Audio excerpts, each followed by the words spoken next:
Bonjour à tous, bonjour à toutes. Je fais une petite vidéo concernant la stratégie de positionnement pour OneCoin. Donc c'est une stratégie qui nous a été transmise par José Gordo et par Christian Stankeller, donc les plus grands leaders, qui font partie des plus grands leaders de OneCoin. Donc ne vous posez pas la question si c'est une bonne stratégie, une mauvaise stratégie. C'est une stratégie qui aujourd'hui permet par exemple à José Gordo de gagner 500 000 € par mois. Donc la question n'est pas si c'est une bonne stratégie ou une mauvaise stratégie, et mieux vous suivrez cette stratégie et plus vous la dupliquerez dans vos équipes, plus vous avez de chances d'avoir la même réussite, ou en tout cas, même si c'était un dixième de cette réussite, ce serait déjà énorme. Alors, ici, je me suis connectée sur ma position Laura Adeline, donc pour vous expliquer un petit peu, concrètement, comment placer les gens. Donc, imaginons ici qu'il n'y a que Laura Adeline et qu'il n'y a personne en dessous. C'est peut-être ce qui est à l'heure actuelle le cas dans votre compte. Donc, vous avez deux positions ici qui sont grisées et qui n'ont pas de couleur. Ça veut dire que les positions sont libres. Et bien, quand vous allez remplir, ça va mettre deux positions en dessous grisées et l'arbre va petit à petit se constituer. Alors, déjà, la première chose que vous devez voir avec votre conseiller, c'est lui demander quelle est votre patte de débordement. Vous avez peut-être déjà entendu parler de ce nom, c'est une priorité. Vous devez savoir quelle est votre patte de débordement. Pour vous expliquer ce que c'est qu'une patte de débordement, c'est la patte, par exemple, ici, on va dire ça c'est une patte, ça c'est une patte, et bien c'est la patte sur laquelle vos uplines, votre conseiller, va déborder. Alors qu'est-ce que ça veut dire? Ça veut dire qu'on a le choix que de recruter deux personnes à la base. Donc forcément, quand on va en recruter une troisième, on va être soit obligé de la mettre là, soit obligé de la mettre là, forcément, puisqu'on n'a plus de première ligne entre guillemets. Donc, on va être obligé de déborder sur quelqu'un.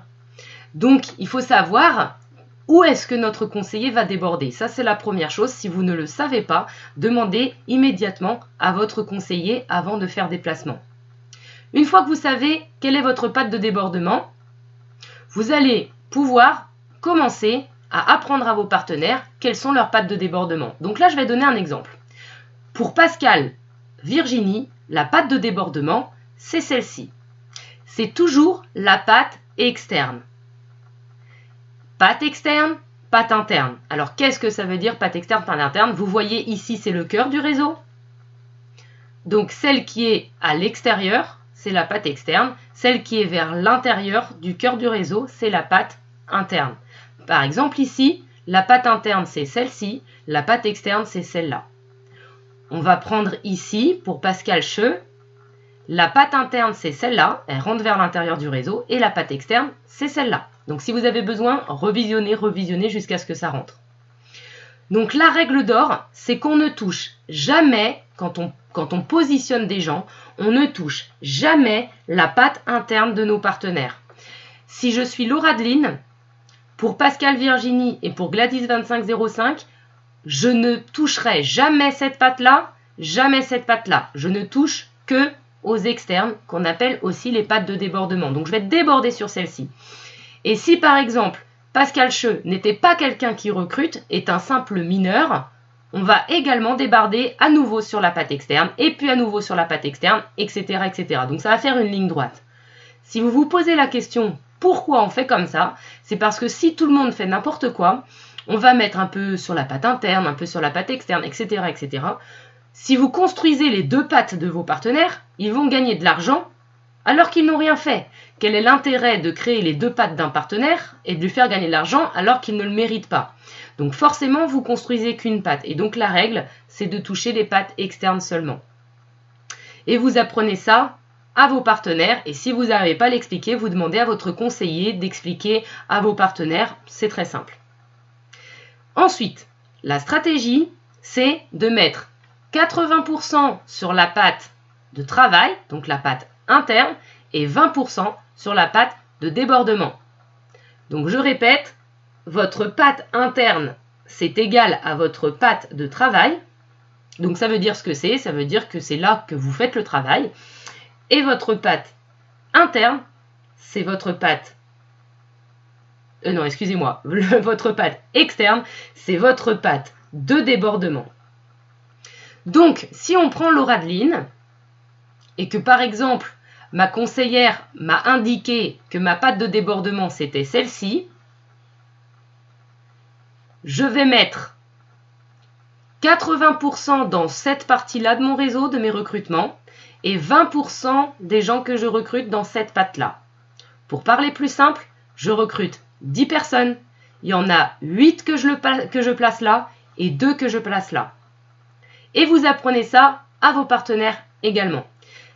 Pourquoi ? Parce que forcément ici, il n'y a que vous qui allez travailler, personne n'y touchera jamais, c'est votre patte interne. Ici, c'est votre patte de débordement, donc vos uplines vont placer des personnes. Donc forcément, pour avoir un équilibre, vous mettez 20% et 80%.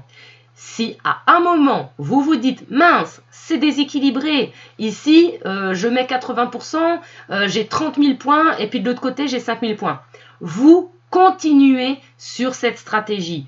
Vous continuez. Je ne vais pas expliquer ça là parce que ça va compliquer les choses.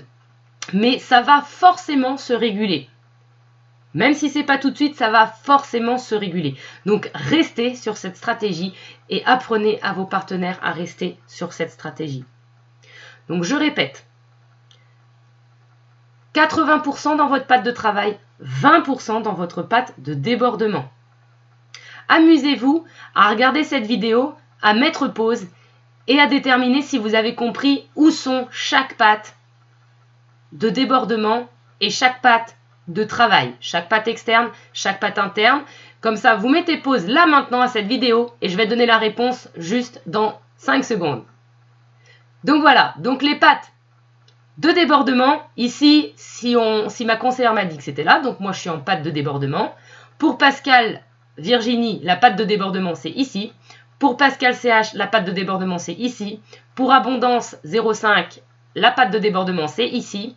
Donc forcément, à l'inverse, là c'est de la patte interne, là c'est la patte interne, là c'est la patte interne. Ici, c'est à nouveau la patte de débordement de Virginie CH. Et ici, c'est sa patte interne. Pour Nanou 24, ici c'est la patte de débordement. Et ici, c'est la patte interne, donc de travail. Pour Gladys 2505, c'est la patte de travail, la patte de débordement. Pour Mélanie 29, c'est la patte de travail, la patte de débordement, patte de travail, patte de débordement et patte de travail, patte de débordement. Voilà, j'espère que vous avez eu tout bon. Si vous n'avez pas eu tout bon, n'hésitez pas à recommencer et à poser la question si c'est pas bien clair. Voilà, je vous souhaite une très bonne journée et je vous dis à bientôt. Vous voyez, la stratégie n'est vraiment pas compliquée.